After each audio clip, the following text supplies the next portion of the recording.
Welcome to Relation Tales. Please like this video and subscribe Relation Tales. We're grateful for each and every one of you.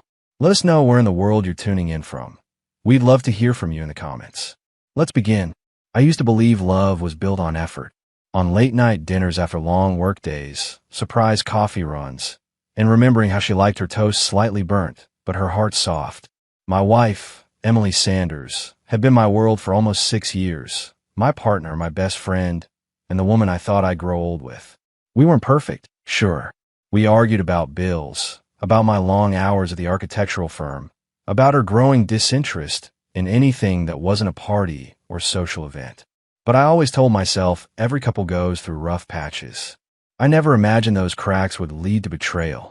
Emily was radiant, always had been, the kind of woman who made waiters smile and strangers turn their heads. When we first met at a volunteer event in Denver, she'd spill coffee on my blueprints and then spend the next week accidentally bumping into me at every cafe downtown. It was charming, messy, and real. Or so I believed. But lately, something had changed. She started taking longer to get ready, even when we were just going grocery shopping. Her phone, once left on the counter without thought, now stayed glued to her hand. And there were the mysterious client dinners, even though she'd left her marketing job months ago. One night, I asked gently, "Emily, is everything okay between us?" She smiled, a smile that didn't reach her eyes. "Of course, Adam. Why would you even ask that?" I wanted to believe her. I really did. But belief doesn't erase patterns. Her messages became shorter, her touches colder. We still shared a house, but it stopped feeling like a home. I'd wake up some mornings to find her already gone, meeting friends, she'd say. Then, one evening, she came into the living room in that deep green dress she knew I loved. "Daniel's wedding is this weekend," she said casually, slipping on her earrings. "You remember him, right? Your college friend." I nodded. "Yeah, of course. What? They invited us. It'll be nice. You've been working so much. We could use a little fun." Her tone was light, her smile effortless, but there was something in her eyes. Excitement. Maybe, or something else entirely. I agreed anyway, hoping a night I would bridge the growing distance. I didn't know it would be the night that destroyed everything. That Saturday, I drove us to the vineyard where the ceremony was being held, a picturesque place just outside Aspen. The music was soft, the guests well-dressed, and laughter danced in the air like champagne bubbles. Emily looked stunning, her hair in loose curls, the same perfume she wore on our first date drifting through the air. She smiled at me as we stepped onto the patio. "Let's make tonight about fun, okay?" "Sure," I said, forcing a grin. I didn't know that within a few hours, those words, fun, would echo in my mind like a curse. Because before the night ended, I'd overhear something that would shatter the man I thought I was. The night started out harmless. Music, laughter, toasts. The kind of event that made people forget about the real world for a few hours. I tried to do the same. I laughed at old stories from college, clinked glasses with friends I hadn't seen in years, and for a while, I even believed maybe this trip could fix things between us. Emily stayed, close at first, her hand occasionally brushing mine, her laughter too bright, too rehearsed. Then, as the hours rolled by, I noticed her slowly drift away, like a balloon slipping out of reach. She talked to people I didn't know, laughed harder than she used to, and checked her phone more often than she blinked. When the slow songs began, I offered her my hand. "Come on," I said softly. "One dance. Like old times." She hesitated. Her eyes flicked toward the far end of the hall before she smiled. "Just a sec, babe. I'll be right back." That SEC stretched into 20 minutes. Then 30. When I finally spotted her again, she wasn't at the bar or powder room. She was outside, beneath the string lights that lined the garden. The scene was picture perfect, the glow of fairy lights, the faint hum of a love song from the DJ, and two figures standing too close for comfort. Emily. And him. Zach Foster. Her ex. The same man she once told me never meant anything. He stood with his hands in his pockets, leaning toward her like he was picking up an old melody. I froze behind one of the wooden archways, my breath caught between anger and disbelief. Emily's voice was soft, almost fragile, the kind of tone she used to save for me. "I miss nights like those," she said, the words sliding out like a confession she didn't mean to make. My pulse stuttered. Zach smirked. Guess some things don't fade that easily. She laughed quietly. The sound sliced right through me. For a second, I thought I'd confront them both. March up, make a scene, end it right there in front of everyone. But something colder stopped me. The realization that rage would only make me another fool in her story. So instead, I walked away. I went back inside, picked up a glass of champagne, and tried to steady my shaking hands. People chatted, the band played, and my wife's betrayal danced somewhere under the same roof as I did. No one noticed my silence. No one saw how my world had cracked in two. When Emily finally came back, she slipped her arm around mine like nothing had happened. Sorry, babe, she said with that same polished smile. Ran into Zach. He wanted to say hi. I looked at her, really looked at her. The woman in front of me was still beautiful, but the warmth I used to see behind her eyes was gone. She didn't even realize I knew. I smiled faintly. It's fine, I said, my tone even. You look happy. She blinked, maybe sensing something, but brushed it off and turned to join the laughter again. I spent the rest of the reception quietly watching. Every glance she stole, every sip of wine she used to cover her nervousness. I didn't let a single emotion slip, because inside, a plan was already forming. When it came time for guests to sign the photo guest book, I waited. Emily signed first, drawing a little heart next to our names, pretending everything was still normal. Your turn, she said, handing me the pen. I took it, nodding, and watched her walk away, laughing again, her emerald dress catching the light as if she was part of some dream I'd finally woken up from. I flipped through the pages of smiling faces and well wishes. Congrats to the happy couple. Love forever. Cheers to a beautiful life. Then, on the very last page, I wrote something simple. Something that would speak louder than any confrontation ever could. Congratulations. You're free now. I pressed the pen down firmly at the end, like a final signature to our broken story. Before I left, I took one last look at her across the room. She was dancing again, her hair brushing her shoulders, her smile dazzling under the lights. I memorized that image, the version of her that the world saw, not the one I had lived with. When she got home later, she'd find my side of the closet empty, my ring on the kitchen counter, and the guest book photo she didn't expect to ever see again, because I'd already told Daniel I wanted to fix something in it before leaving. He'd hand it to her later, and when she flipped to the back, she'd read my words. The last thing I ever said to her. That night, I didn't cry. I didn't break anything. I didn't shout. I just drove. Windows down, wedding music fading in the distance, my hand steady on the wheel for the first time in months. Sometimes revenge isn't fire or chaos. It's walking away so quietly they have to live with the echo of your silence. And mine was deafening. The following morning, the sunlight felt wrong, too bright for what had happened. I woke up in a quiet hotel room 2 towns away, the bed half empty, my ring lying on the bedside table like a piece of discarded history. The silence was heavy, but it was honest, the first honest sound I'd heard in months. I stared at my reflection in the mirror for a long time. The man staring back looked exhausted, not from lack of sleep, but from the weight of carrying someone else's lies. Emily's betrayal had peeled something raw inside me, but beneath the pain, there was something new. Focus. I checked my phone. 12 missed calls. 16 messages. The first few were casual. Hey, where did you go? Then they grew frantic. Adam, this isn't funny. Please pick up. And finally, desperate. I saw your message in the guest book. Please, let's talk. I didn't reply.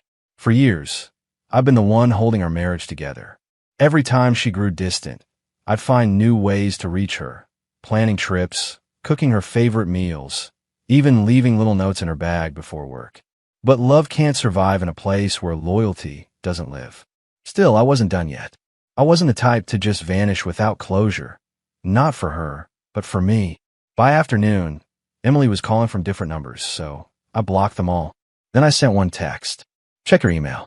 Goodbye. That email wasn't an angry letter. It wasn't filled with insults or blame. It was calm, too calm. I laid out everything. The overheard conversation, the evidence of her lies, the way I'd stood by her while she gave her heart to a ghost from her past. And then I attached one thing she wouldn't expect, copies of messages between her and Zach that I'd found earlier that night. She must have forgotten that our shared iCloud still synced old backups.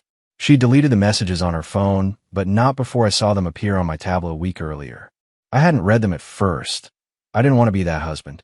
But after hearing her whisper those words, curiosity turned into confirmation. There it was in black and white. Her texting him late at night. Her complaining about me, calling me dull. Her telling him she missed their connection. The worst message wasn't even the most explicit. It was the one where she said, "He's good to me, but he's not you." I read that line more times than I should have. So, yes, I attached those messages to the email. Not to shame her, but to remind her what she traded away. I told her I wasn't angry anymore, that I'd let her have the freedom she seemed to crave. I ended it with, "You can tell Zach you're officially single. You don't have to sneak anymore." After hitting send, I took a long breath and finally felt the air move through my chest again. Revenge didn't need to be explosive. Sometimes it just needed to be deliberate, silent, and absolute. Hours later, Daniel called. "Adam, hey man. Emily showed up here. She looked broken. Said you left her." I exhaled slowly. "She found the note." He hesitated. "Yeah, she said she didn't understand it. That you misunderstood something." "Maybe," I said quietly. "But I understood enough." He paused, lowering his voice. "You want me to tell her anything?" "Yeah," I said after a moment. "Tell her I wish her the best. That's all." There was a long silence. Then Daniel said softly, "You're handling this better than most would." I smiled faintly, though he couldn't see it. That's the point. That evening, I drove back to our house one last time. I didn't go inside. I'd already taken what mattered. But I did leave something on the doorstep. A manila envelope with divorce papers, signed and dated, along with a short note. "For years, I gave you everything. Time, patience, forgiveness. Now I'm giving you the one thing you always wanted most, freedom." Then I slid the key under the mat, turned around, and left. The next few days were strange. The quiet of being alone was painful, but it was clean pain, the kind that heals instead of infects. I moved into a small rental apartment downtown, started focusing on work again, even picked up the old sketchbook I hadn't touched in years. And yet, every time my phone buzzed, I half expected her name to appear. Sometimes it did. Short messages. Begging once. "Please, Adam, can we talk? I made a mistake. It didn't mean anything. You're the only one who ever really cared." But I never replied. Because forgiveness, I realized, isn't something you owe to someone who doesn't regret until they lose control. A month later, I heard from a mutual friend that Zach had ghosted her, vanished after the drama, leaving her reputation in shambles. The wedding crowd had talked, and word spread quickly about what really happened that night. The world she built on appearances had collapsed, not because I destroyed it, but because truth did. I didn't celebrate it. I just moved on. But before closing that chapter forever, I wrote her one last message. Not to reopen wounds, but to close them cleanly. "You broke something you'll never get back. But don't worry, I fixed what I could. Myself. And that was my real revenge. Because in the end, silence can be sharper than any words. And peace, that's the kind of revenge that leaves no blood, no scars, just echoes that never stop reminding them of what they lost." 3 months passed. By then, Emily's voice had become just another echo in my memory. Distant, hollow, stripped of the warmth it once carried. My days were filled with work, gym sessions, and late-night sketches that helped me rebuild the version of myself she'd slowly erased over the years. But healing isn't a straight line. Some nights I'd still catch myself staring at old photos. The smiles that now felt like lies, the vacations that were probably built on secrets. I'd remember her laughter, the way she'd fall asleep with her head on my chest, whispering about the future we'd never have. Then I'd shake it off, reminding myself that love without respect is just a performance, and I'd spent too long applauding an act that never deserved a stage. Life began to take shape again. My coworkers noticed the change. I was calmer, more focused, sharper. Even my boss, a man who never complimented anyone, said during a meeting, "Whatever you're doing differently, Adam, keep doing it." What I didn't tell him was that peace had replaced pride. One afternoon, I was at a cafe downtown, sketching a design for a community center project, when I heard someone say my name. "Adam." I looked up. Emily stood there, the woman I once thought I'd grow old with. But time had changed her. Her eyes were puffy, her hair tied back like she hadn't slept in days. There was no makeup, no sparkle, no mask. Just a person who finally looked like the weight of her choices had found her. I stayed seated. Emily. She hesitated before sitting across from me, her fingers trembling around a paper cup. I didn't know you came here. It's my place now, I said evenly. She nodded, glancing down. You look good. Thanks, I replied. You look different. She laughed softly, but cracked halfway through. Yeah, I guess life's been different lately. Silence stretched between us. The sound of coffee machines and chatter filled the gap where our love used to live. Finally, she spoke again. I read your email and the note. I deserved every word, she said quietly. I wish I could take it back. Zach wasn't what I thought. He left a week later. Said he wasn't ready for real life. Guess he only liked the idea of me when I was someone else's wife. I studied her face, not with anger, but with something colder, closure. You made your choice, I said simply. You don't get to rewrite it just because the ending didn't go your way. She swallowed hard, tears brimming. I know. I just wanted to say I'm sorry. I nodded. I believe you're sorry. But being sorry doesn't undo it. For a moment, she stared at me, searching for the man who used to drop everything to comfort her, the one who'd move mountains to fix her mistakes. But he wasn't there anymore. Are you seeing anyone? She asked softly. I smiled faintly. No, I'm seeing myself for the first time in a long time. And honestly, that's enough. She looked away, her lip trembling. You really hate me, don't you? I shook my head. No, hate takes energy. I'm just done. Her tears finally fell. She reached in her bag, pulling out something, the photo book from the wedding. I didn't even know she kept it. The leather cover was worn, fingerprints smudged along the edge. I wanted to return this, she said, sliding it across the table. I read your message on the last page 100 times. You're free now. It hurt every time, but I understand it now. I touched the cover, but didn't open it. Keep it, I said quietly. You'll need it more than I do. When she finally left, I watched her walk away, her figure smaller, slower, way down. But I didn't feel pity, just peace. Because I'd realized something powerful that day. You don't have to destroy someone to win. Sometimes, walking away and letting truth do the work is the sharpest revenge there is. Weeks later, I got a letter from her lawyer. She'd signed the divorce papers. No fight, no negotiation, no demands, just silence. The final thread between us had snapped. I took the papers, folded them neatly, and placed them inside the same leather-bound guest book I'd received back from Daniel as a wedding keepsake. On the last page, the one where I'd written my final goodbye, I added one more line underneath in the corner, just for me. Sometimes letting go isn't weakness. It's how you win without losing yourself. That night, I stood on my balcony overlooking the city. The lights shimmered like small reminders that life moves forward no matter how hard the past tries to hold you. I breathed in long and steady. I didn't hate her. I didn't love her. I simply was free. The next morning, I donated everything that reminded me of our life together. The framed photos, her favorite dishes, the blanket we used to fight over. It wasn't about erasing her. It was about making space for peace.